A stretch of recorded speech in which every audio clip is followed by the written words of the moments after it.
Peace, peace, peace. We are live. We are live. Sure. Welcome back to Authentic Talks with Tay. It's your host, Tavon Johnson, aka Black Ice, and our co-host here, Keybeaux. How you feel today? What's good, Black Ice? I'm all good. I'm good. How you feeling? Hey man, I cannot complain. We have a special guest here today as well, all the way from Houston, Texas. A great artist that I've had the opportunity to work with, and we're going to definitely deep dive into his life. We have Keybeaux. What's going on, Keybeaux? How you feel, man? What's happening? What's going on, man? I'm so hyped to be on this thing, bro. Let me get in focus, bro. Keybeaux, what's going on, y'all?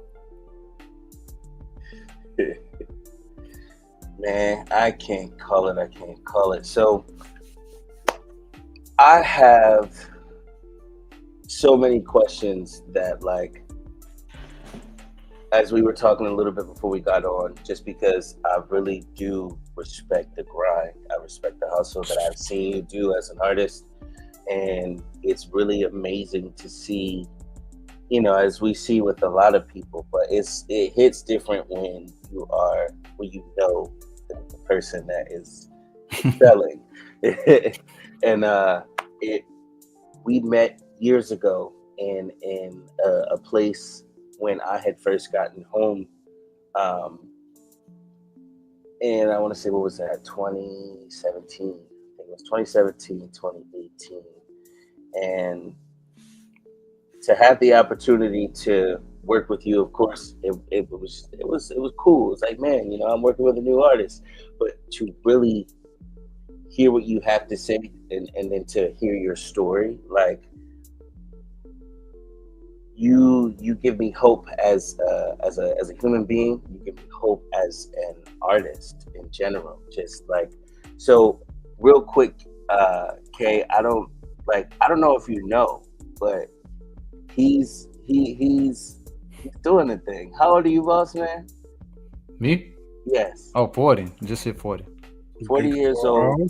Still in the rap game. Still making things. Unk status, okay. Unk status. All right. But I'm not in the unk category, but technically I hit unk, but I'm not really, I don't feel like unk. So what puts you in the unk category? It's just the age. I mean, unk is like when you start rubbing your belly, say, sit down, man. Let me tell you something. I'm not. Yeah. All right. I can see that. Yeah, nah.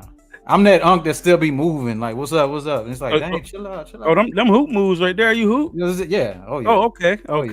Yeah. That's where the youth is staying right there. When you can take them out there. Hey, that's what I'm saying. I'm still unk after that. Oh, all right. Right. Yeah. All right. Yeah.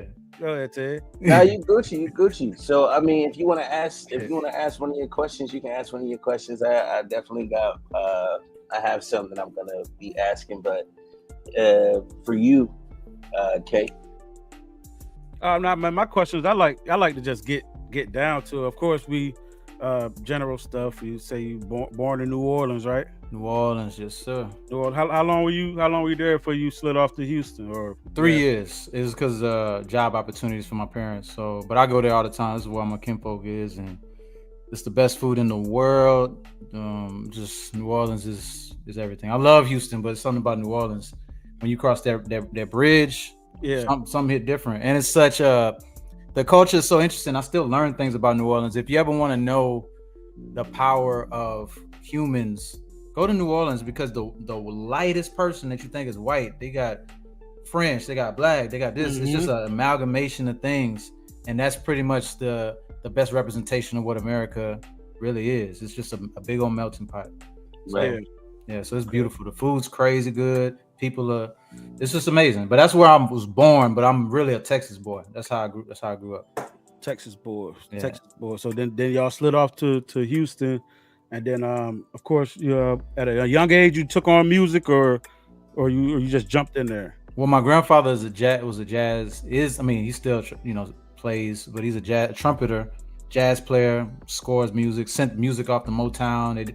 They rejected it, but he's been making music way before I was born. So a lot of people attribute music to always be in the family, and it could be true, but ever since I was here, bro, music is in the been blood. Attracted to it. It's like a fire, like like a moth to a flame. It's just Yeah. as soon as I figured out that what music was, I was like, oh man, it's magnetic. It makes people come together, bro. Like I figured that out at an early age, and when my aunt died in like early '90s, I had a tape and I had Crisscross on it. And I was just zoning out because I didn't understand why everybody was crying, but I was like, I just zoned out, and that was probably my earliest memory of reverting to music for any kind of like pain or trauma. You know what I'm saying? Yeah. But the understanding of it, like you said, Crisscross, I seen something where you was like, there's just that pattern of them hitting it. It's because I didn't mean to cut you off. No, go ahead. Prior to Crisscross, for me, sorry, my thing. The music that my parents played was Angela Winbush, it was Marvin Gaye, it was, it was soul and R&B. And when I think about the period of hip hop that was happening when I was a child, they didn't bring it into the house. They didn't bring in Run DMC and WA. They was like old school. So the moment that Crisscross crossed that threshold, that's why I stress how important that moment was for me, bro. Because it's like, sorry, I keep getting out of focus. That was like they couldn't block that. They trying to no rap, but Crisscross crossed, like, and they was not singing here and now. I promise to love. They was like when they crossed, they was going so fast, and I was like, bro, what is this? My brain like reconfigured to hear. It was just crazy. It was a life-changing moment for me. You know what I'm saying? Facts. That's how it is, man. You already know. It sound like Pops and us. Like we grew up in the church. Like our parents. Like my dad, he had a couple different church family groups that we had, the Gospel Souls and the Inspirations, and we sang all over the DMV, different churches and things like that. So definitely understand, every Sunday, faithfully early in the morning, anytime cleaning the house, all the gospel music being played, which is amazing. It is amazing. Definitely grew up on it too. Really grow up around musicians. It's a different life. It really is a different life. Yeah, it's like if you grow up around people who dance all the time, which I can't say everybody did, because when you grew up around dancing, there's a nuance to understanding something that if you saw it since a child, it just comes natural. And if you grew up around musicians, I heard Miles Davis say this: there's a pocket that you can't teach. And I think the reason why they say that is because, like a church run, like you can't really teach it. When people try to do it, like from learning, it always sounds like you're trying. But when you just do it naturally, you be like, where does this come from? It's because you saw it as a kid, so you know every nuance, every breath. You don't even have to think about it. When I was telling my brothers, like, I'll send vocals to somebody overseas. And this ain't no knock to people overseas. Right. But they'll be like, sometimes they'll be like, mate, you're off the beat. And I told my brother, I said, it's scientifically impossible for me to ever be off beat. It's literally impossible. Even when I freestyle. I feel that. Yeah. You know what I'm saying? Like, I can't stress how hard it is to be off beat. So when I realize there's a different rhythm overseas in a lot of countries where they like to be syncopated. So boom, boom, boom. Anything in between that is mate, no, mate, you're off the beat. So like four on the floor. Four on the floor. Yeah. So when you think of the baby, like for instance, like, back in the mail, he's got a certain pocket. Yeah. And they be like, mate, no. You gotta back in the mail, it's gone. You gotta be right on. So I say all that to say that there's different cultural things, but the reason why certain cultures understand things to a point where you don't even gotta think about it, it's because you've been listening to it and exposed to it since you were a child. So literally there's a subconscious level that you don't even have to think about that just comes out. And that's what I'm saying with music. It's been there before I was even understanding anything. Right. No, I definitely feel you. Which, kind of goes. I'm sorry. Yeah. The question that I had was like going into that music. So as you grew older and you were telling me about, the documentation, the process of you doing that. So like, what made you decide, hey, I'm going to record myself through this process because I believe in myself enough to at least do this for me? Yeah, that's a great question. What I was Keybeaux, what we were talking about is ever since I want to say 2013, I've been doing like video diaries where I just film myself talking and I just saved the file. I put it to the side. It's not meant for anybody to see. And I've only shared like a piece of me talking to myself. And one of the videos I was like, man, I'm at this call center job, bro.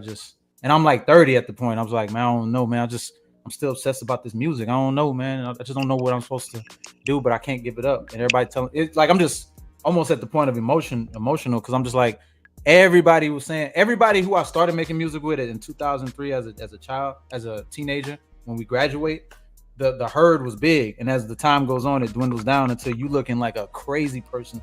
After 10 years, talking about, bro, you still doing music? Bro, you were old, like the sound is different. And it's like, nah, man, but I got this new song. And now you have nobody to share it with because they think you crazy. Yeah. And you got this hard drive full of songs and you literally feeling crazy because the music has changed. And you just like, so I went through all of that, but I was filming myself because I'm like, there's literally nobody who can understand what I'm saying. If I talk to my parents, they're like, cool, bro, what's the plan? You know what I'm saying? Right. You talk to your girl, and, you know, regardless, and, you know, my wife, who she's always been supportive, but depending on your relationship, she might expect you to figure out how to build, because they'd be like, you want to build, and there's nobody to talk to. So I was like, let me film it so I can at least talk to myself. I write it and put it down, and I'm not filming it in the hopes that I'll post it one day and go viral, because I was filming before we was on social media like that, like heavy. So it just sound like a way of therapy almost. Like it therapy is with yourself. Like I ain't nobody to talk to. Hey, me and you, big dog. Me and yeah. I didn't even watch the videos. Most of the videos I have, I didn't even watch them because I was like, I don't even want to see myself. But at least I got to talk. Get it out. And I put it in songs too, so they're leaking songs. But we are bred to talk, like talk out our thoughts. You're not supposed to hold it in, so you got to get it out somehow. If you don't, it'll manifest itself into destructive ways. You know what I'm saying? Yeah, man. I be saying that all the time. Yeah, film yourself. Think about all the negative comments in the comment section about anybody. If you really, I put $1 trillion on it that the people that leave negative comments they're in a funky place in life, mentally, or nobody. If whoever's happy, a billionaire ain't gonna be like, why she got that dress on? What? Right. Yeah. A happy person, happy wife, ain't gonna be, bruh. People who are in a bad place, either mentally or whatever, they got negative things to say because that's where they at. They laugh when somebody falls out. They're like, aha, your boy. So it's best to get it out and hear yourself and realize where you're at before you start projecting it to other people. You know what I'm saying? No, I definitely agree. So one of my questions that I had, kind of segueing into, you know, what you were just saying, right. How do we address the stigma around therapy and mental health in our community? Like, I would say like that is a wonderful form of therapy, even down to what I do in my music. Like if it wasn't for me having that outlet of music, I think the process of going through therapy or even thinking about sharing something with someone would be a lot harder to do if I already didn't have that confidence in myself enough to share my music in the level of vulnerability in the way that I do. Yeah. I personally have never gone through therapy yet, but I know a lot of people that have. I had a friend who I live with, and he had a therapist come to his house. He was having depression. I don't feel like that's inappropriate to share. Like, we're still tight to this day, but he's very vocal about it. Right. I never knew. This was 2000. This was 2012 or something like that, or before that. And he said he had depression, and I was like, so be happy. You know, it sounds like I'm being callous right now, but I don't understand it. Yeah. And I was like, let's go hoop. But then he physically break down, and I was like, bro, what is happening? I didn't get it. And then as time went on and more information was present, and people started to say, I got that too. And I was like, so now I had a reference point anytime somebody else dealt with depression. It wasn't about a happy space. It was biological. And I was like, oh my gosh. So with therapy, what I would say is you have to talk it out. And a lot of times when you talk to friends, coworkers, they can only do so much. Yeah. Oh, that sucks. But they got their own stuff going on. Right. So to a therapist, the focus is on you. And how often do we really have it where you can just say what you want to say without being interrupted, or you think that's bad? It's always a one up when you talk to certain people. And it's like, it's very rare that you get a dialogue where somebody's fully tuned in and allowing you to be yourself and vulnerable. And that has to happen with the person. The person has to want to change, because Otherwise, no change will happen. If you've been in thinking about therapy or thinking about, man, do it. Don't even waste time, because listen, you're supposed to have a happy life. Like, you're not supposed to feel like you can't talk to anybody. If you feel that way, like Tay said, we have music. You know what I'm saying? Everybody has their outlets, or you got to have a friend. But you're supposed to get it out. You cannot hold that in. That's not. Well, yeah, and I definitely feel like even with that, you know, the other question that what are some ways that we can redefine masculinity in Black culture specifically to allow men to be able to express vulnerability without violence? Because in reality, let's talk about it. Like, we grow up in a world where it is not okay to show a level of vulnerability. It's considered weak. And when you come from that lineage of uncles, fathers, whatever that is, that has that level of harshness, or it's not meaning to be callous, but it's a way of trying to toughen you up. And then you get into the real world and then realize that it's even tougher, because the world doesn't care about you as a person.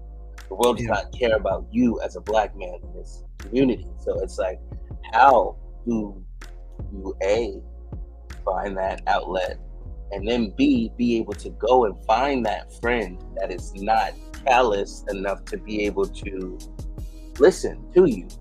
I mean, we have the ones that we grow up around, but like, are they really listening? Because like you said, they're going through something too. And if they don't know how to vocalize what they're going through, or at least say, hey bro, I know how you feel, it makes it a little bit harder. So like, in at least for you in your life, in the 40 years that you have existed, what are some ways that you were able to allow yourself to become more vulnerable, to be able to at least to a level of degree share? It's been a process. A lot. If I can condense it down, there was a few pivotal moments that have happened to me, but also what I saw. I was privileged enough that my mom got me to speak at a school many years ago, and I wasn't even on Fiverr. So I was like, I was working a part-time job, but I was rapping. So it was like, come and speak as a rapper, and I was like, that's cool. When I went there, it actually changed my life, because I had clean songs, no cursing in it, and all the kids knew all the songs on the radio. You know, Nicki Minaj, you know, all this stuff, but I was rapping my stuff. Right. And then the principal told me, he said, man, I had one of my children that I teach come up and hug me. It was a Black kid. It was a predominantly Black school, Black and Hispanic. He said, he came up and he said, can I have a hug? And the dude was like, for sure. He's like, he said, my dad said I can't hug him because that's gay. The kid said that. Yeah. So then I was like, you ain't got it at home. What makes you think you're gonna find it in the world? Like, the home's supposed to be where you're supposed to let it out. And a lot of times that's where it all really it's at home. Everything that we try to control about, like, you know, we want to change the world, we gotta start at home. Everything starts at home. Everything. But at home, what if you're not able to receive that level of closure or confirmation, that level of reciprocation that you need to get? Right. Like, that's valid. Where do you go then, or how do you deal knowing that? Because it's like, man, I go to school, or I go to college, I go to work to try to get away from what I know that I'm going back home to, and then when I get back home, it's like there's no love there. So then you begin to feel less of a person and still have to wear a smile. Oh yeah. I have mad empathy for everybody who deals with that.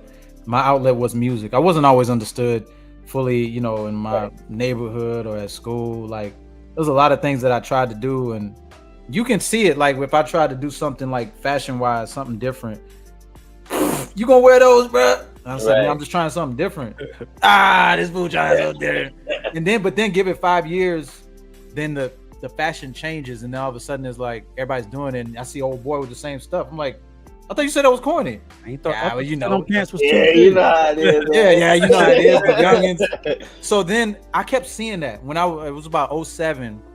I was doing this song where I was kind of singing with some auto-tune, and my boy was like, oh, here he come trying to sing. You think you a singer? We supposed to be rappers. He up in here singing. Y'all check this out. I was like, and I had my little guitar. So then comes Drake in 2009, and then your boy was like, he started to do that on his song. I was like, man, if I can't stress to y'all, people don't know what they talking about. By and large, they don't know. They follow what is acceptable. Right. And No, when you speak on the microphone, you know one of the number one fears is public speaking. It's because we're always worried about what people are thinking. But I guarantee you, who cares? Like they thinking, oh, he got a booger in his nose. Oh, this. But the moment that they got to go up, can't even get it out. Yeah. So bump everybody's thoughts and opinions because it comes and it goes. You got to lock in on what you want in life and what brings you joy. That's very hard. I'm not saying it's easy. That's why those video talking helped me to lock in and what I kept repeating certain things to myself. Right. I was like, I know I'm not crazy. I feel like everybody else don't get what I'm trying to do. And when it started to manifest and materialize, there was so many people that started to call me. It was like, yo, cuz I see you doing your thing. I was like, I kept saying I know what I'm doing. And it wasn't until, CNBC co-signed it or Fiverr co-signed it, you got it. So what I'm trying to tell y'all, whatever it is you're trying to do, if you're trying to be a black ballerina, if you're trying to be a black, because I know the stigmas and what we can do and what we can't do. If you're trying to go into interior design as a black person, there's nothing on God's green earth that a black person can't do. If you want to go to Iceland and live Iceland and fish, right, and you black, I ain't finna say what you doing. I'm gonna say that's dope. We just spread our wings. If y'all ain't learned nothing from Cool Runnings is not a comedy. It's not a comedy. When you think about it, it's not a comedy. Like it was funny, but it's not a comedy because he's like, we got black dudes bobsledding. Bobsled. But when you think about it, Disney had to market it as a comedy. But when you really think about it, it was the power of reimagining your brain that black people can do, have done, and will do anything, and will be damn good at it, bro. So easy. I ain't trying to hear none of that. Oh, we don't swim, we don't do this, we don't do that. No, that's the reason why we got to keep seeing images of who's your girl that's in the Olympics that Shakari. Yeah, Shakari. All of these people, we need to everything that you want to do. If your circumference is saying why you want to do that, move around or don't even share it. That's why they say don't share your dreams and goals because somebody else gonna tell you what you're supposed to do. Like do exactly, lock in what you want to do. And even if people don't get it until you finish, I look at Tyler Perry as a perfect example. We didn't really understand this man wearing a dress and all that, and then now he's created an empire and employs hundreds, thousands of black people. The thing we've been complaining about, right?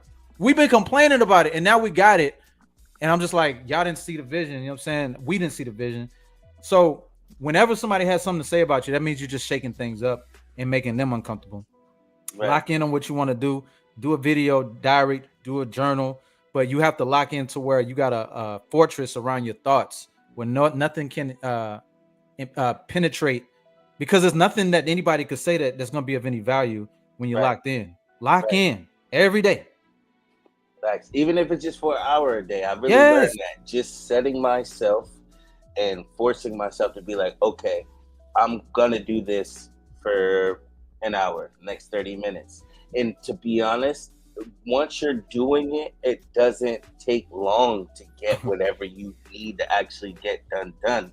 But that idea of procrastination that we have in our brains, that it's going to take longer, like that thing is crazy. You look up, you be digging in it. You be 2 hours in it. You be for real. I'm sat down for an hour. I'm 2 hours in it because that's what you're supposed to be doing anyway. Yeah. Your powerhouse is not your body, it's not your conscious mind, it's your subconscious.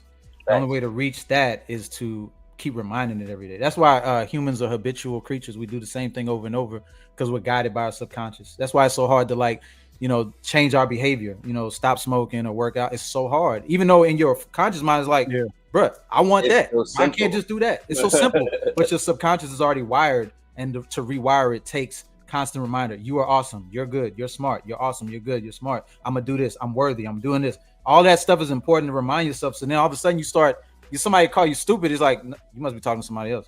How? Because I'm worthy. I'm smart. You've been saying this. Yeah. Hey, that's what that song is about that I played a while ago, dog. Again, it's supposed to be an affirmation. Right. Because like I said, I cannot make cat rap. I cannot make music that doesn't make sense. And that's no shade to those who make the music that they make, but it's like the same way that they feel as though, hey, I have to make this, I feel as though it is my responsibility to make Not make this, to not make it, yeah, to it. make something that is going to be substantial that you can actually go to and listen to without me telling you you're broke, without me telling you you don't have this or that, without me telling you, even though I understand some of it is motivation, but I feel like the delivery and how certain things are done, it's like, are you trying to build me or are you trying to break me? Yeah, yeah, yeah. I get it. I But get it. yeah, like it's an affirmation that I feel like everybody should definitely feel within themselves that they are capable.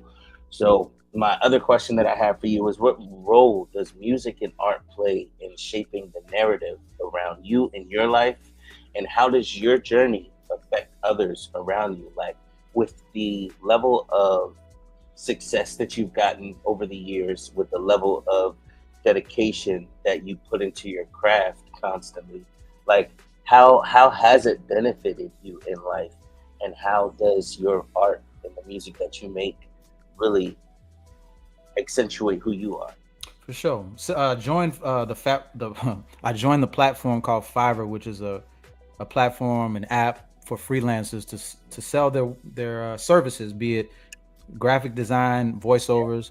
I joined it officially in Going on. 2016, and since 2016, solely on Fiverr, I looked at the numbers, over 8,000 Hmm. songs that I've created for other people, not my own. Right. 8,000 songs. For Wait, That's somebody else. you wait, hold on. You me, you me. created 8,000 songs. 8,000 songs, and Respect, so my G. 8,000. 8,000. So let me give you a quantify it. It's like doing a song a day from 2002, the year Right. 2002 until right now. That's a song a day. Yeah, Sheesh. and that's not including the songs I was doing for myself. I got it down to a science and a formula after doing it so long, and I got to learn a lot about humans and what we and how we relate to music, and in my own way. You know what I'm saying? Right. And it's For very sure. fascinating. It's things that I when I started when I started the journey on Fiverr, I was one way, and now I'm a different way, and for the better. There's a lot of things I feel about music that are great. I used to work at a record store too, and being Oh consumed wow. around music all the time, you can become jaded and judgmental about it. Like when I see people do rating albums, I give it a 7. It's mid. Yeah. To me, only me, I don't understand judging art. That kind of doesn't make any sense. Like It's tough. Right. I Well, don't get it. I feel like, okay, so I feel like when you're talking about judging art, it depends on, again, who's judging the art, why they're judging the art, Why? because most people really genuinely do want feedback. I thought about doing a review show. That's very different. That's very different. If you're wanting it, and it's a back and forth, and you can gain from it, Right. because that's what you do when you collaborate. You're like, what you think about this? Now I think the bass line go hard. That's the same thing. What I mean Right. by somebody puts out a piece of art and they didn't ask for the judge.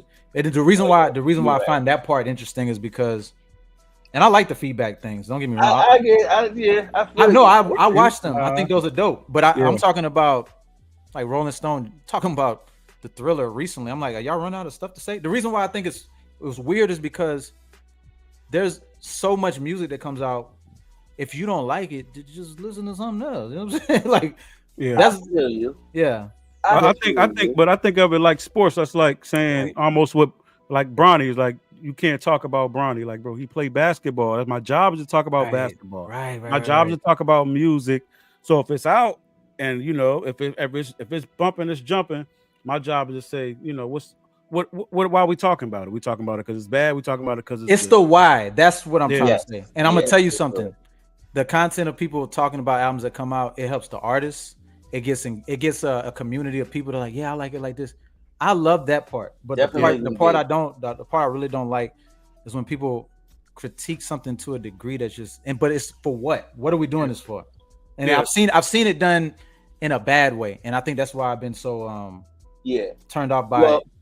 I think with that too, I think that's because um I think that we as artists, I mean, Mhm. not artists, we as the consumer, when we listen to specific artists, like some people get so comfortable Yeah. thinking that they, know the artist all the way down, and it's like they're judging it from the perspective of, I think I know this individual, and they're basing it off of the way that they feel about music, forgetting that it's subjective. Like all music is subjective, which is why I do agree with what you say in terms of like, definitely if you don't like it, listen to something else. You know, there are other things that you can listen to that is just as good out there. But at the same time,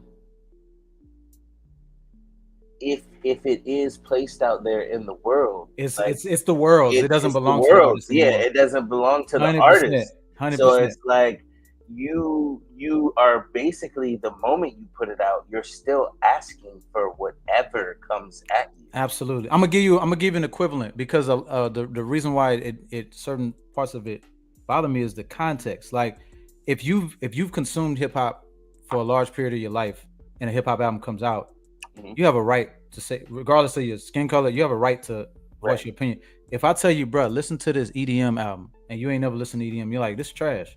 Yeah. I'm like, I don't. Yeah, no, you're right. You're right. I can't trust. You didn't even give it a fair chance because you don't understand the context of why they chose certain sounds. I think, and I start to see some cross pollination of like people's opinion on things that they have no cultural context to.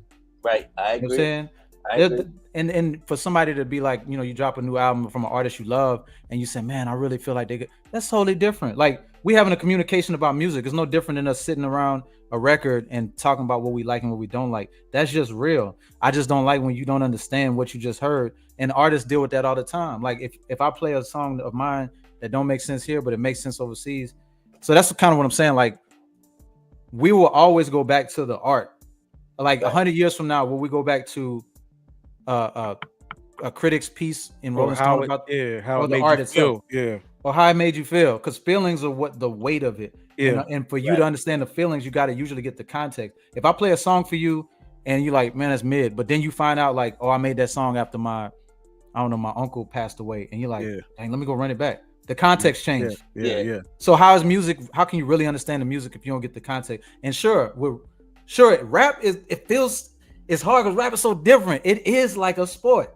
Like we hear bars really different. I think it's the subjective part is just like the same thing with Bronny. Like when you comparing it, people don't put the stuff in the like you say Bronny the 55th pick. So compare him to 55. So but then you say you like music that's lyrical. Then you put something lyrical in, and you like what do you really like? What do you people don't even know? What do you like? Do you like lyrical? Do you like real music? Do you like twerk music? Like What are we comparing? That, like you said, that also comes with that subjectiveness that comes down to the soul of the person. What does that person? What is why? Well, it really goes back to the why. Why are you listening to it? Why are you thinking that this is something that is good? Because people like the wrong shit for the wrong reasons. And it's like, oh, I like this music because of how it sounds. Well, do you realize that this is telling you to do X, Y, Z? Do you realize that this is really, it's not even what you think it is, but because the power of hypnosis and the way that sequencing works, like after 10 seconds, you're done. You're done. Most people listen to the song, and you think they're listening to the song. They're only listening to the beat. They're listening to the way the beat makes them feel, and then they go and listen to the lyrics. I need the lyrics. I need the lyrics, and even when I went back to listen to your music, it's like I'm listening to the artists that you have on there, the female artists coming through and singing and rapping. For sure. I think that was in 2000. What's the last one? 2020. 2020. Yeah. Man, that album. Oh my god. So it's playing through, and I'm listening because that's what I listen for. That's when I first got into hip hop. I was running up to the library, going on AZ, printing off all the lyrics, and I had a folder where my artists my artists were separated by lyrics. Of course, his lyric list was like, but I have to look at the lyric. I gotta know what you're saying. and I'm and put that with my drum, and I play drums. So lyrics and then the cadence, and you can put the cadence in there. You in there for me. So I'm saying, when people judge music, what are you judging? I don't know. Okay, Dick, thank you. First off, thank you for listening. But you made a very valid point, and I want to hone in on what I'm trying to say. And I think you nailed it. It's really like, what are you listening? What is your intent for like critiquing something that's been made? Because everything, once you release it, it's for everybody's consumption. But yeah, for those who like love this thing, it's a different thing. And I don't know, I'm kind of talking in circles, but no, I agree. Just having a passion for it. And I don't know, I love music in so many different ways. But one thing I heard from Lady Gaga recently in an interview, and I'm a big fan of her music. When you're an artist, there's no boundaries to music. That's good stuff. That's good stuff. You know, Dave Grohl from the Foo Fighters and Nirvana, he said he was listening to, because he has a song, he was in Nirvana, a song called Smells Like Teen Spirit, and we're all just entertainers. The beginning of that song goes, he said in an interview with Pharrell, he said, I stole that sound, that wham sound from Gap Band, the Gap Band with Charlie Wilson. It was the beginning of Outstanding. No, not Outstanding. It was another song. But again, he's in a grunge band listening to a funk and soul song. And then you might be like, how does that? Ears are indiscriminate. You know what I'm saying? Sound has no color. There's no color to it. So when I heard Lady Gaga, she said, I don't lie in my music. And what Tay was saying, what Black Ice was saying was, I can't cap in my music. To have longevity, to still love it, you should never lie. Even if you're telling a story vicariously about another person, always be honest. Because I've done 8,000 songs, and there's reasons why I can't cuss, because I was making all these songs originally for people that wanted me to do diss songs and shoot 'em up songs, and I was like, if I do this 1,000 times, I'm gonna physically feel ill. Because I'm like, what is the point of this? And the reason why I was talking about the critique thing is, doing that many songs, I don't get to just make the song I want and then they say it's done. No, revisions, change this, change that, do this, do that. I do it all the time. I had to revise a song to hell. You know what I'm saying? To the point where I don't even know why, but then that's what they want. And that's the nature of the relationship. And I love it. I'm so grateful.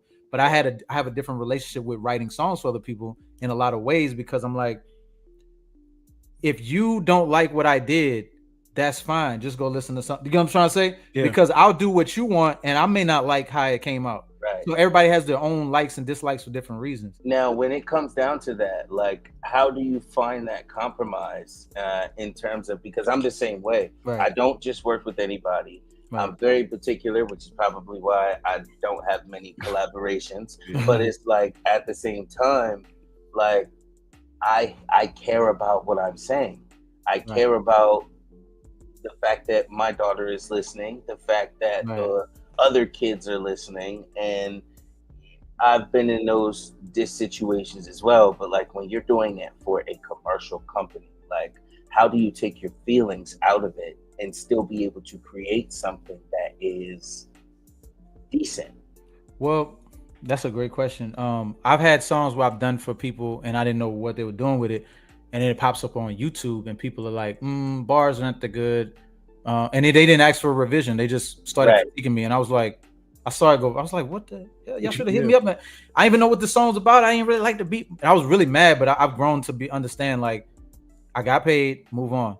Yeah. I had to learn about the law of detachment when it comes to that.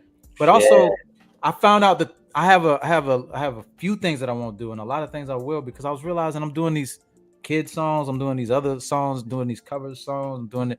I was like, look, it's brightening up people's day. My name is Keybeaux. I do Keybeaux things, and when I work for them, there's only a few things. There's a handful of things I won't do. But when you make art, besides children, I understand that part. I can't have my parents in mind. I can't have all these people in mind, because then you start to shrink what it's hard. It's really hard. You're not supposed to be having everybody's consideration in mind when you make art. That's So it's how do you do disrespectful. that? How do you That's what you're saying. That's the detachment part. No, you have to, because the art is not for them. They're gonna get old. Their kids will get older, Man, and then they might understand why you did that. Like, I'll be writing something. I'll be like, man, what if my no, he ain't no, gonna no, hear no, that. He no, ain't gonna what no. if we my nah. I mean, other than like you said, of course, Yeah, censoring but other than that, it's feelings.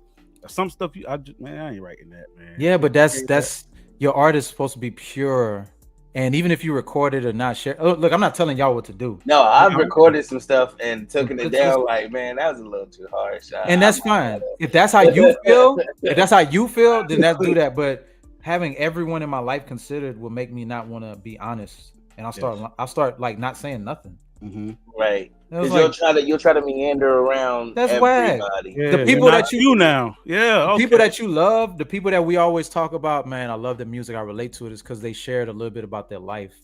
And if I start sharing about my life and my pains and my struggles, maybe my parents might be like, "Ooh, why you said that? I didn't know that." Yeah, or my wife might be like, "Why'd you say that?" That too. And that's dangerous because if you're an artist, that is ordained by God. You know what I'm saying? Regardless if you're religious, that is not something light. An artist is supposed to be a conduit to a truth. And it's not supposed to be censored all the way. Like, censor it for your own taste, but it's a pure thing, because when you're an artist, you're saying things people are scared to say. They don't know how to say. They haven't even questioned. An artist spends hours and hours dissecting songs, dissecting meanings, looking within struggles, and thinking about things that people are just not thinking about. They're zoned out, following other things, and you sitting there like trying to figure out this chord progression, like, and why did facts? Yeah, on this drum pattern. I was trying to figure out how did Prince do 777 9311. I found out that it was a drum pattern already in the sequence. I just found that out a couple of years ago because I couldn't figure out. Dum, dum, dum. Me and my brother was like, "How did he do that hi-hat?" Yeah, I feel you. I was like, but yeah, I looked at it and I was like, "Oh, I figured it out." So, and then I tell my dad, he's like, "Cool." yeah.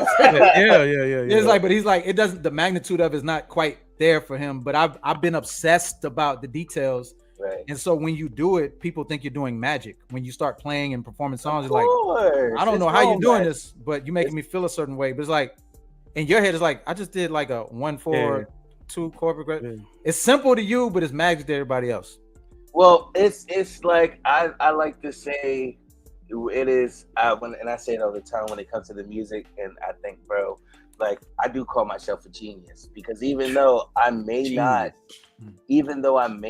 necessarily function in life the way that I function in the music, when it comes to music, when it comes to the math and science, like you said, to know chord progressions, to know this beat rest here, or I'm mixing all of this stuff while staying in the pocket, all of the sounds that it takes to put in one song, and then to write the song, to create the what is it?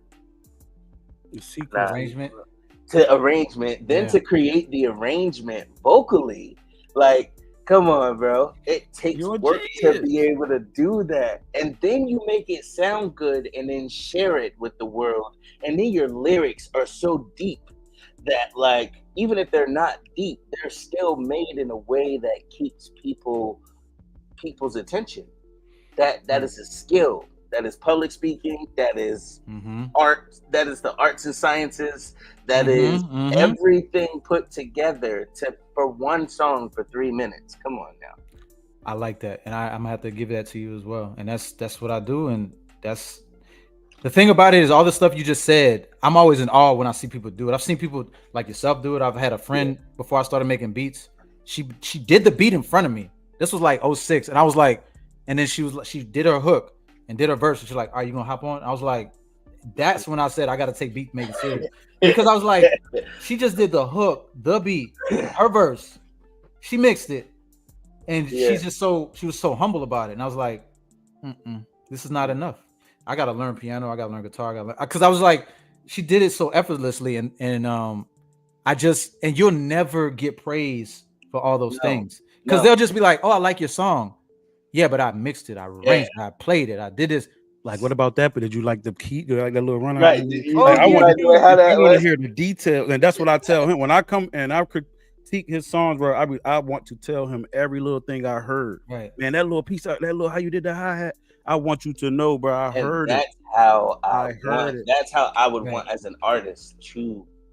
I want to know that my fans are listening. Oh, you know what? Like that.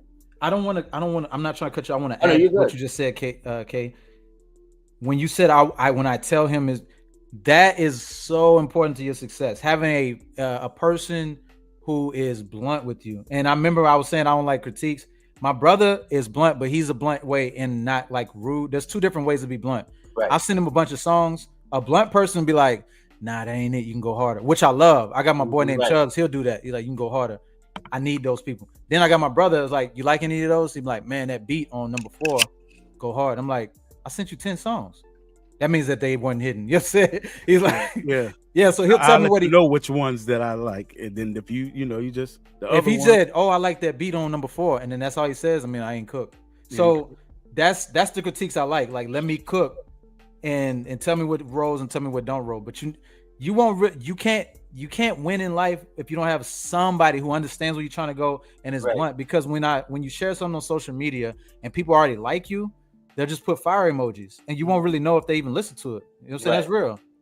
But you got people that check for you, they could tell you, and that's, you need blunt people. But if you don't have a blunt person, you just think everything you're doing is good. You sent somebody a 3-minute song. He sent fire emojis in like a minute. Like, a minute, right? And you know damn well. Come on, bro. Look, there are times I ain't gonna lie. There are times where I sent you a song and I listen to the song at the same time. Busy or something. Hold on, did he listen to the song? Oh wait, okay, I'm done now. So he's done. I'm sending it. I listen, Joe.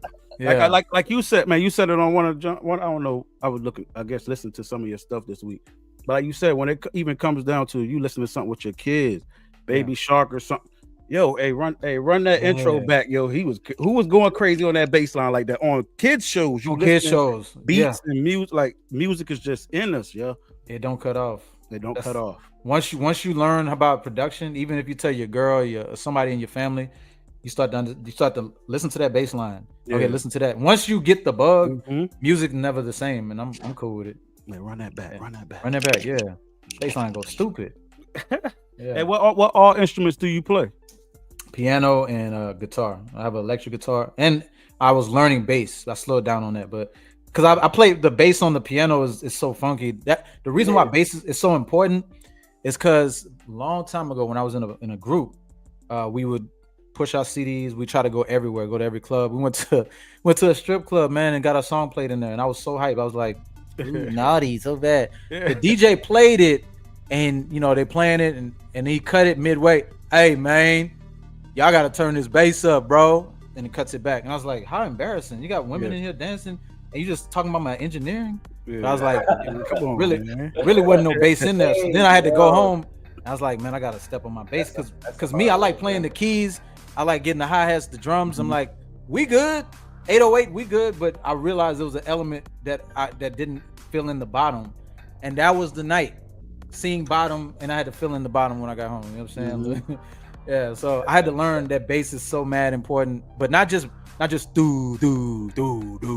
I had to learn how to fill it in and a rhythm. Bass is part of the rhythm section, and I had to calibrate like why that's important, and then I started to incorporate it in my production. But yeah, you get slapped in the face when dancers don't even want to dance because they missing a bass line. It's like okay, and they know it's there. They know that it's supposed to be there. It's supposed to be there. Yeah, they don't even know how they know. They just know. Yeah, it's like something ain't right. Something ain't right. Get off the stage. Something ain't right. I can't. Something ain't right. Something ain't right. And it's like, y'all ain't gonna dance to my song, right? Nah, but that's a true story. It was kind of funny. That's what's up though, because like even for you to still, bro, I'm not gonna lie. I still want to get at least a couple of the songs that I've written in the strip club, just to have it in there to be able to be like, this is something that I've done. Not that, I know that is, you know that if it's You in want to there, the strip club thing? huh? That's a goal. You want to? Yo, Did you listen, just say that? Hold on, I had to run it back. I was like, this I man, that's really, his bro. goal. It's not a No, goal, but it's bet. it's a side quest Yeah, because like if you can get Yo, you if funny. if come on, like for real. No, go ahead. If Side if they like your music in the strip club, dog, then Right. you have a chance, like in the actual club. Let's keep it a bean, man. Like, let's keep it a bean. I know we like strip club taboo, whatever, but let's keep it a bean. Even to my mama. My mama, she didn't say she despises it, but she be watching P Valley, and P Valley is a show about being in the strip club. We already know what it is, but the music that they play in there, even when they show strip clubs on the show, it knocks. It hits a certain way. So when you're saying like I want it to be able to knock in there, because if it translates there, it translates. It translates elsewhere, yeah, for sure. Yeah. No, I get it. That stuff that Kanye be talking about, the 808s and everything. Like, it's got to hit a certain way. Yeah. No, I get it. But that's the context of music. Where is this being played? There's a lot of Jeezy stuff when it came out. Like I like Jeezy, but I didn't really get it. But then when you're in a club, like just in a club, and you realize that he rapped less. Jeezy like the trap. Jeezy like you like. In my head, when I was listening on headphones, I'm like, say more words, dog. You just saying a word every bar. He's like, ha ha, and I'm out with. I used to hate that, but after you like in a setting where everybody's yelling and you can hear everything he's saying, it hits so hard. So context is everything, whether it be when the music was made, but also where the music is played. Context is so important, bro. Like, so important. So who's your favorite rapper? Oh, I don't got a favorite rapper other than you myself. Got a favorite rapper other than yourself? You'll start with me. You know what I'm saying? All right. One A is Keybeaux. Who's 1B? I can name influential ones. There's no one soul rapper. I got you. So I definitely feel you. I'm gonna tell you ones that actually influenced me, and not the ones that I just gotta say, like Tupac, Biggie, Scarface. I love them, but the ones that I actually studied, it would be like Andre, 3000, Twista, heavy, Eminem, heavy, Devin the Dude, heavy. Devin the Dude, got checked. I'm trying to think of some other ones off the top. The Brat, when the Brat was out, I used to trip out on her versatility. That Chi-Town was so interesting to me, bro. So how are none of these people out of Houston, as big as Houston is with the music and Chopped and Screwed and all of that? When I was growing up, I'm gonna keep it a bean, man. I didn't really like Chopped and Screwed. I really didn't. But I'm not from here. How you be? I don't. You here? Like this is. I'm gonna give you a perfect equivalent. Right, give me that. Mystical's from New Orleans, and the first thing he said when he came out, never gonna bounce. He said, I'm never gonna make bounce music. And you'd be like, you from New Orleans? Yeah. Mystical's not known for bounce. He's known for being lyrical, and that's the same feeling I had. Everything was so slow, but I just came from R&B with my parents. It's like. Here and now, and it's like Trey. So I'm like, I like fast. I thought we was going faster. So I not that I didn't appreciate the Houston sound, but my cousin, I was in the back of the car with my cousin in the 90s, and my cousin's friend was riding. He's like, "Hey, little bro, you listen to Screw?" And I was like, I was gonna say yeah, because I want to be cool. He's like, yeah. He's like, you know what they say? If you don't jam Screw, F you. And I was like. And F me, bro. I don't like it. You know what I'm saying? And we was driving past the Astrodome too, and I was like, I'm not just gonna force me to like something because I'm here. I didn't, but the only thing that I did like was the R&B Screw music. That was his own thing. I love that because they used to chop and screw R&B songs. But yeah, I wasn't influenced by it because it was everywhere. You go to high school, man, I got that new this, and I was like, I wanted different stuff. I always liked stuff that was not from here. And then when I went to go visit my cousins in New Orleans, I used to go crazy over New Orleans music. Mystical, obviously, PNC, Cash Money stuff, like right before they blew up, guerrilla warfare. I used to go nuts to hear everything local. But yeah, I'm just a huge fan of like a lot of South stuff, a lot of Midwest stuff. Of course, I love the East Coast, but then I also love Cali. When Cali had their run, I ain't gonna lie. So it's really I'm heavily. I'm a hip hop historian. I'm a hip hop appreciator. There's no era that I don't appreciate. Like none. Since the 70s, I love every era of hip hop. Even the NWA hard one, I have an appreciation for it because it segued into Dre's sound. But there's no era I don't love, but there's no era I put in a higher regard. I don't believe in the golden era of hip hop. I personally don't. Right. Because when you do that, you ignore the moment that we have right now. Like when I think of New Jack Swinging from 80, 87 to 91, I was asking my dad about that. Like, man, what was New Jack like? He's like, bro, I was raising y'all. I wasn't really paying attention. Yeah. So when you say, man, I missed the so-and-sos, you missing on what's happening right now. You're missing on the eras right now of not necessarily Kendrick, but you know what Tyler's doing, what a lot of the younger cats are attempting to do. You miss it because you're fixated on what already happened. And when XXXTentacion, when he was doing before he passed, and Juice WRLD and all that, and Lil Peep, I was tuned into what they was doing. It was kind of like alt rock things, and you can tell they was influenced by Wayne's Rebirth, which everybody said sucked. So now their opinion about they're Rebirth, doing that. They're Rebirth got panned so bad that that's what I was saying. Like they critiqued it, but it influenced the youth. So now, what does the critique matter? It doesn't even matter. It's already influenced. You know what I'm saying? So Right. your goal as an artist is to make art without the anticipation of what the outcome might be.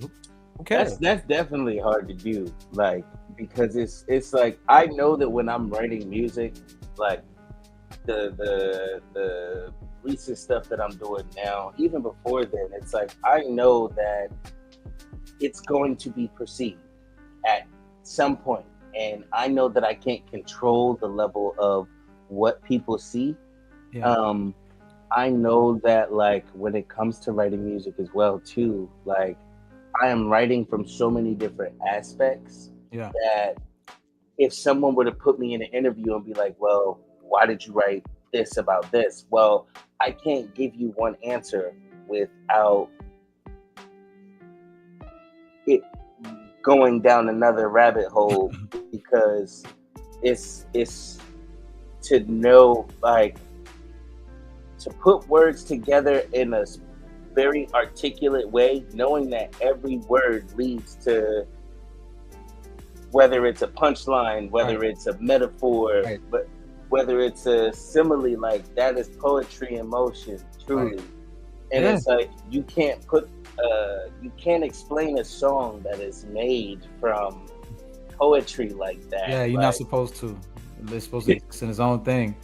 Yeah. It's magic, man. You're not supposed to explain the trick. It's explain how you went there. I feel yeah, that. I be feeling like I'll be wanting to, but now I'm realizing now that I can't, Yeah. because like with the song that I just recently did, there is a specific part in the song that is only referring to a specific part in the hook because I live downtown. But I can't make the whole song. I can't explain to you. Like, the song may sound like it's about, are you coming downtown? But no, I only use downtown as a reference because it's somewhere near where I live. Right. But the song itself is compacted with so much information that it has nothing to do with that. Like you said, magic. Right. Like, so, man, it's definitely it's dope to see.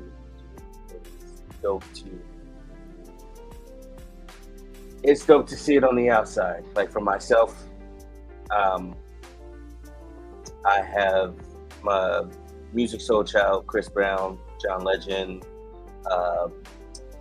Tech Nine, Norman Sand. Like Norman, really dope. I gotta give Norman this shout out, Norman, if you're looking. If you ever see this, like the level of influence of those types of rappers lyrically, lyricism has always definitely been my thing from the beginning, and that's kind of how I chose my music. Yes, like you get the generic stuff that's on the mainstream, but it's really like, what are you saying that is going to make me want to follow you, or even just listen to what you have to say? Like I guess because I was the musician, it was more important for me to listen to the words versus the music, because I know how music sounds. Right. Right. I feel that. No, I meant to mention Nas, and this is the person I studied. He's dope.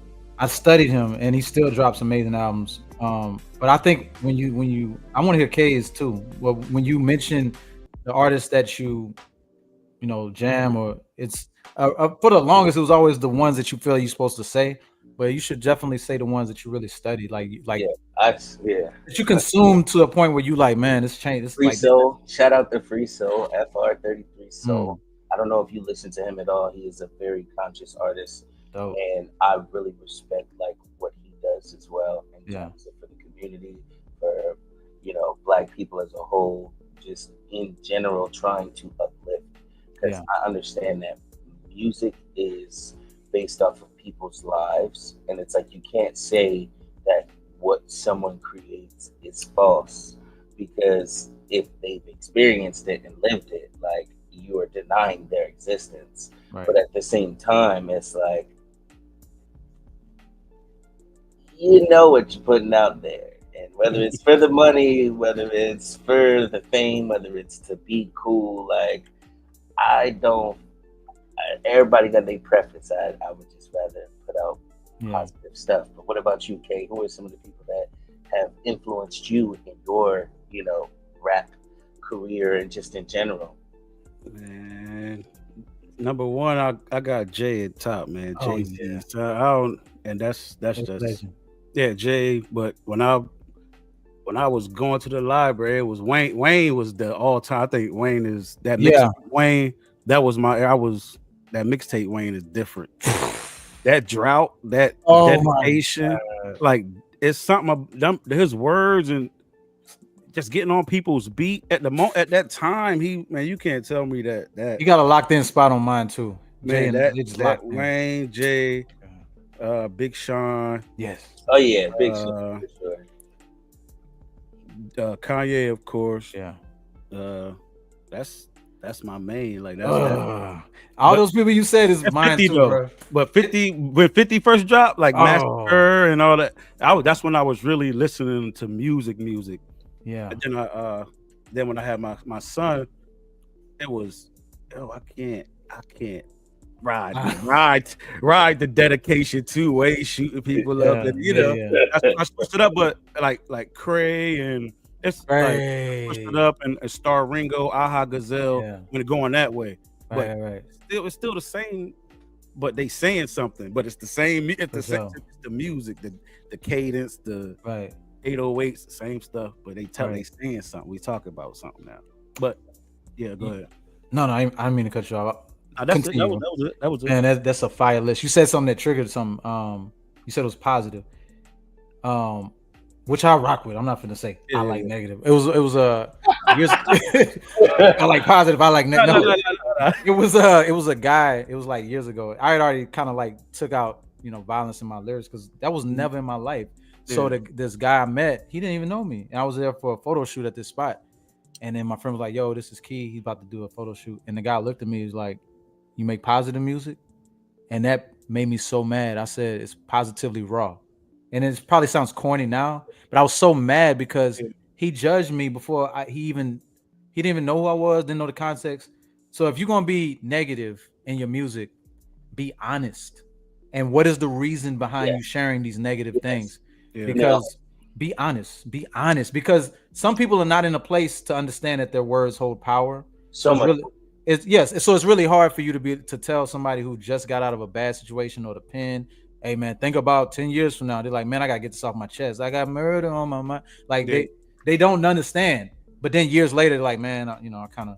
So if you're gonna be honest first and foremost, and as you transition and progress, you may want to adjust because you realize your words hold weight. But yeah, I put honesty before anything. That's what I was saying about censoring to appease people in my life. Like some things I won't go. I'm like, I'm in a strip club. No, I wouldn't do that. But I'm gonna be honest at all times. Right. Yeah. Nah, I feel you. Like that's why I respect Kendrick. Shout out to Kendrick. Definitely love Kendrick heavy. Like I understand that he is in the face. He's out there doing all that. I respect the fact that whether he has gone through it or not, he puts it in a perspective that does allow you to see it from different angles. Right. I understand that it can get messy out there in the real world. Let's be real. It can get real messy. Right. But there is a way to do it. I feel like there is always a way to explain how you feel, and it doesn't always have to be so direct.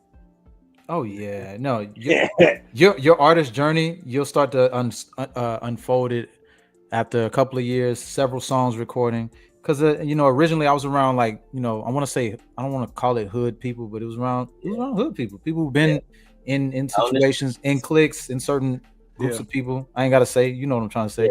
And I didn't come from that. I came from like suburbs. Same. But but we found a kinship through music. But also I was always myself, and I was able to move in like situations where people pull things on us, and I was always me. And what I realized, I saw it in other factors of life. When you're around people that come from harder things, that have been through things, done things, you can be yourself, even if you not into that corny, whatever. As long as you're consistently yourself, you can move and maneuver without anybody even approaching you, as long as you real. But when you start to put on these faces and facades, that's when it doesn't work, because they don't know what they're looking at, and they don't know if they could trust you. But if they're like, that's he just be on that music stuff, he just be on them keys, don't mess with him. You know what I'm saying? So that's why I say authenticity. That word's used a lot, but I say honesty. Be honest, and that's hard. Because honesty doesn't get praised.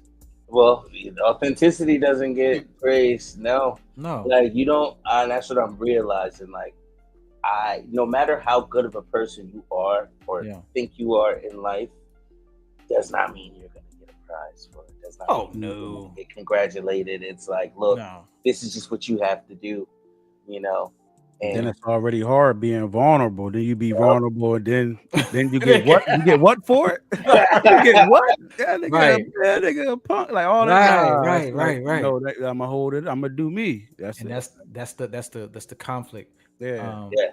But you always be honest, even if nobody's looking, because most of the things you make art wise is you're gonna be met with indifference, meaning people don't care. It's like, you saw my song? Oh yeah, but they got other stuff to worry about. So as an artist, you continue to put things out, and then you're gonna hit something where it clicks somehow, and it's like, I kind of like that. And then what you do is you double down. Okay, that worked. I'm gonna do more of that in my own way, and that's how you start to find your relationship with the audience and how to communicate to them and still hold into who you are. Because there's many things as I like to try. There's certain styles that clicked with people on Fiverr. All them 8,000 songs. I was experimenting at first. I had to do a cologne commercial. I thought I was doing something. I had to you still doing something, bro. You still doing you still cooking, bro. There's not lightweight. The first couple of songs, like I did a cologne song, and it was like, we want a cologne song. So I was like, I did a smooth joint. I was like, spray it on, doing this, and it was like they hit revision. It's like, nah, we thought you was gonna rap like you did on You Look Fast. Like, so then I did fast rap, and I was like, okay, how y'all perceive me is high energy rapping, and that's what they want. So then I started to understand business and marketing. I was like, okay, what I like, it don't matter. No, that's for me. Because then when they ask me, they're like, man, you killed that song. Who you be listening to? I'm sure it's Jay. I'm sure it's Tech. And it's like, I like Marvin Gaye. I like some. They said, what? They say, okay, bye. Thanks for the song. Yeah. So I realized, let me stop sharing what I actually jam, because it's my own artist thing. And for the business side, like, imagine if that's what I'm saying. The artists we just named, imagine them being like Jay-Z. Imagine him being silly, like being goofy on camera. You'd be like, it'd be weird. It'll throw you off. I guarantee you, in real life, he probably real silly. Like, hey, B, shake that booty for me. Shake that. And he'd be like, Jay-Z. What you doing? Hold Jay. It would throw your perception off, but we don't want the person all the way. We kind of want what we are. You know what I'm trying to say? Yeah. And so I started to learn, like, it's like that image that we portray, that brand that we have. We expect to see that all the time. That's what we're looking for. That's what we're looking for. That's what we're looking for. So when I'm doing too much that doesn't connect, they get disappointed. And that's when artists try things, people get disappointed. But that doesn't mean you don't just keep trying. You just gotta keep attempting in your own way. But yeah, I learned. I was like, the things I really want to do, I'll do that for myself. Oh snap! Did I cut off? Yeah. Oh, okay. Let me reconnect. Start can. Oh, there I go. The things that I really want to do, I do them for myself. So when I release music under Keybeaux and my own thing, I don't get no revisions because I chose these songs. And any opinion about it, I don't care. It's like, this is what I want to do. Yeah. So that's kind of what I'm saying. Like, make the things you want. Keep loving. Be obsessed. Follow the things you're obsessed with and love and enjoy talking about. Like, there's so much negativity in the world, and in general, the headlines for a lot of videos is like, oh, find out what men are bringing to the table. This man said he ain't gonna pay on the first day. Man, it's so much negative headlines. It's kind of like, bro, what are we excited about? Focus on that and like proliferate that. And if it is about music, we can chop it up. Man, I ain't like this, but I love this, and that's all a part of the excitement of loving music. So focus on the things you love, proliferate that. The more that you wake up and look for negative, it's gonna start to be it's gonna start to break down on your body, and then you're gonna start talking ugly. And you're gonna become the thing that you're mate that you don't like, you know. Right. So real quick, where can everybody find you? What are some things that you have going on right now? Let us in on what's going on, man. For sure. So Keybeaux, y'all can find me on YouTube, Instagram, TikTok. I'm on a new app called the Outlet app. I'm gonna be talking more about it in the coming month. It's with a developer. I met him last year or the year before. It's phenomenal. And it's about artists who can upload their music and make the biggest amount of money from your song over any streaming service. And because it's so new, we're gonna be doing like a press run and all that. Okay. And I'm so excited. It's a brother, you know what I'm saying? And he's putting the people first, and I just love it. I've filmed a lot of content about it, but the Outlet app is gonna be something big that I'm doing. Awesome. Got a show in Austin the end of this month, and I'm working on new music. And yeah, just follow me on all socials. I'm there. I'm chopping it up, and it's just a lot of stuff. I did the scoring of a short film for the Drip Productions. It's on my Instagram, so follow me on Instagram, TikTok, YouTube. You'll see all that stuff, man. Let's connect. Let's be partners, man. Like, you ain't gotta be friends. We're gonna be partners. You feel me? I'm about to say that. I need that date where you're gonna be in Austin. I need that date. March 29th.